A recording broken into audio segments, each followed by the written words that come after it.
జై గోమాత. రాపోల్ రంగారావు, యోగాచార్య. మనం షుగర్కి సబ్స్టిట్యూట్, మనం షుగర్ వాడాలంటే ఈరోజు చాలా ప్రమాదకరమైన పరిస్థితి. ఎందుకంటే డయాబెటిక్ వచ్చేటటువంటి అవకాశం ఉంటుంది, హై లెవెల్ క్యాలరీస్ ఉంటుంది, కొలెస్ట్రాల్కి కూడా మూల కారణం, ఫ్యాట్కి కూడా మూల కారణం షుగర్. దానికి సబ్స్టిట్యూట్ మనకి ఏం కావాలి? చాలామంది నిపుణులు చెప్తున్నారండి, డేట్స్ పౌడర్, ఖర్జూరంతో చేసినటువంటి పౌడర్. ఇది మన ఆర్ఆర్ ఎంటర్ప్రైజెస్ నందు అందుబాటులో కలదు. ఈ ఖర్జూరంలో లో ఇండెక్స్ గ్లిసిమిక్స్ పదార్థం చాలా తక్కువగా ఉంటుంది. అలాగే ఇది ఔషధ గుణాలు కూడా కలిగి ఉంటుంది.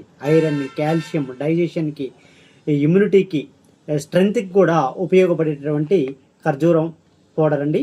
ఇది న్యాచురల్గా షుగర్ స్వీట్నెస్ ఉంటుంది కాబట్టి ఇది మనము పాలల్లో కానీ అలాగే స్వీట్స్లో కానీ మనం షుగర్కి బదులు ఈ ఖర్జూరం పౌడర్ని వాడుకున్నట్టయితే ఎన్నో రకాల ఔషధ గుణాలు ఉంటుంది కాబట్టి మన ఆరోగ్యానికి చాలా మంచిది. తప్పకుండా ఇది కావలసిన వారు మన ఆర్ఆర్ ఎంటర్ప్రైజెస్ ఆయుర్వేద షాప్ నందు సంప్రదించండి. ధన్యవాదాలు.